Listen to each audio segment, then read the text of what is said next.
고마우신 하나님 아버지, 우리가 살아가면서 말씀에 따라 삶을 산다는 것이 연약한 저희들에게는 얼마나 어려운 일인지 주님 잘 아십니다.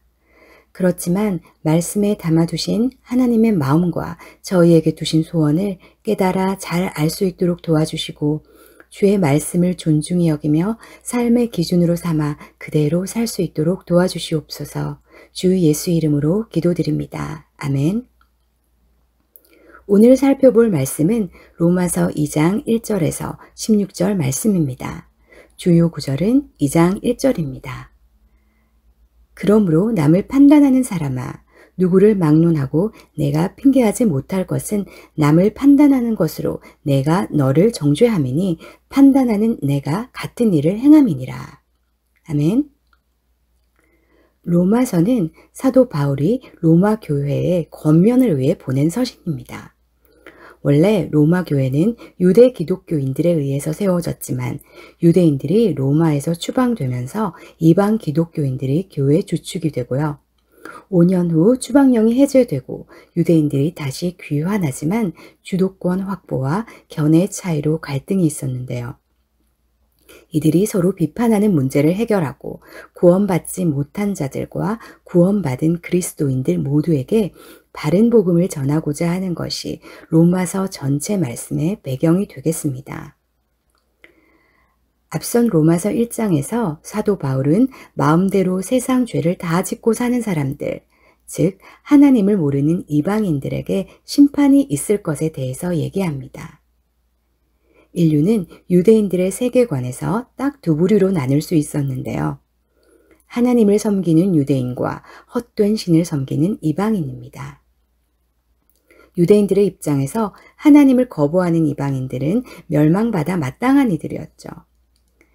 이렇게 1장에서 유대인들의 마음에 쏙 드는 얘기를 했던 바울은 오늘 살펴볼 2장부터 본격적으로 자신이 하고 싶은 이야기를 시작합니다. 남을 판단하는 자여 하고 운을 뗀 바울은 하나님의 백성이므로 심판을 피할 수 있을 것이라고 생각하는 유대인들을 향해 세상 사람들보다 더 큰 죄, 바로 남을 판단하고 정죄하는 죄가 있다고 얘기합니다. 이방인을 향해 있던 비판이 이제는 고스란히 유대인들에게 옮겨진 거예요. 이방인들을 비판하는 너희들도 삶 자체는 그리 다를 것이 없지 않느냐 하고 되묻는 것입니다. 그러면서 유대인들 또한 하나님의 심판을 피하지 못하는 이유를 6절 하나님께서 각 사람에게 그 행한 대로 보응하시되 라고 하며 바로 하나님의 심판은 어떤 삶을 살았느냐에 달려있기 때문이라고 얘기합니다. 생각해보면 유대인을 향한 이 비판이 오늘날의 우리에게도 여전히 유효한 것 같습니다. 우리는 스스로를 구원받은 백성이라 생각하고 예수님께서 보혈로 대신 죄값을 치루어 주셨기 때문에 하나님의 심판에서 안정권 안에 있다고 생각하는 경우가 많습니다. 심판보다는 은혜 측면에 더 많은 비중을 두죠. 그러나 오늘 이 말씀 안에서 삶에 대한 하나님의 심판은 누구에게나 공평합니다. 단지 율법을 알고 있다는 것, 그러한 지식만으로는 소용이 없고 말씀대로 삶을 살아내야만 하나님께서 기쁘게 받으실 수 있다는 거예요. 그래서 말씀을 안다는 것은 엄청난 특권이지만 또 엄청난 책임이 뒤따르는 일이 됩니다. 고백하자면 사도 바울이 지적하는 이 유대인들의 모습이 바로 저의 모습이기도 합니다. 우리는 하루 중에도 무수히 많은 판단을 요구받고 또 판단하며 살아갑니다. 그래서 마치 호흡하듯 어떤 것에도 나의 생각을 적용하는데 거침이 없습니다. 저 역시도 제 눈에 거슬리는 모습을 보면 반사적으로 마음에서 판단이 일어나고 생각이 마구마구 올라옵니다. 그때부턴 걷잡을 수 없죠. 그러나 환경만 갖춰지면 언제라도 동일한 죄를 지을 준비가 되어 있을 제 자신에 대해서는 돌아볼 생각조차 하지 못합니다. 그리고 정신이 돌아와서는 생각합니다. 그래, 이것들이 주님 기뻐하시는 생각은 아니지만 주님이 흘리신 보혈의 은혜로 내 죄가 덮이는 것이지.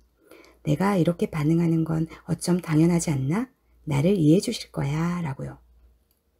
그러나 영원 가운데서 살펴보시는 하나님의 시선에서 제가 과연 죄에 대해서 자유로울 수 있을까요? 제가 예전에 어떤 이의 처신이 너무 이해가 안 돼서 마음이 아주 불편했던 적이 있었습니다. 판단과 정죄가 막 올라오는 거예요. 버려야 할 것들을 그렇게 묵상하고 있던 와중에 주님께서 제가 인지하고 있지 못했던 부분을 너무 심플하고 부드럽게 깨우쳐 주셔서 깜짝 놀란 적이 있습니다. 제가 믿음이 좋아서가 아니라 제 용량의 한계에서 벗어나는 선한 생각이 들면 하나님께서 주시는 마음이라 생각합니다. 어쨌든 저에게는 죄된 생각에서 멀어지게 해주시고 그분께는 또한 변호자가 되어주신 거예요. 내가 판단하는 대상자인 그도 사실 주님의 보혈피로 죄가 덮인 사람이기 때문에 제가 함부로 판단할 권리는 없는데 제가 주님의 자리에 앉아서 이러쿵 저러쿵 비난을 쏟아내고 있었던 거죠. 이렇듯 남을 판단하고 정죄하는 게 죄라고 하는 사실을 수없이 들었지만 단지 말씀을 아는 것으로 죄를 쉽게 이길 수 있는 게 아니었어요. 말씀이 마음에 깊이 새겨지지 않아서 그런 유혹이 들어왔을 때 저항하게 만드는 그런 노력들이 없었던 겁니다. 저도 오늘 말씀을 다시 읽고 제 자신을 돌아보면서 불쑥불쑥 올라오는 생각에 재갈을 물리려고 하는데 그게 정말 쉽지는 않습니다. 이처럼 선악과를 먹은 아담의 자손인 우리는 내 의지로 선악을 정하려는 악한 습성이 있습니다. 그래서 나 외에 다른 사람에 대해서 판단하고 정죄하는 것을 두렵게 여기지 않을 때가 많습니다. 그러나 우리가 죄를 범해도 아무런 일이 없는 것은 절대 하나님이 그 죄를 묵고하신다는 뜻이 아님을 알아야 하겠습니다. 오늘 말씀 4절에 나와 있는 것처럼 우리에게 회개할 기회를 주시는 하나님의 인자하심과 용납하심과 길이 참으심 때문입니다. 오늘도 우리가 세상에 나가서 많은 사람들을 만나고 여러 가지 상황에 있게 됩니다.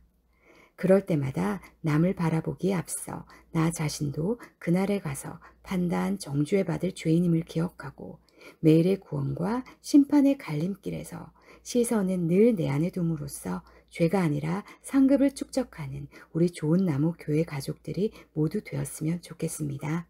아멘.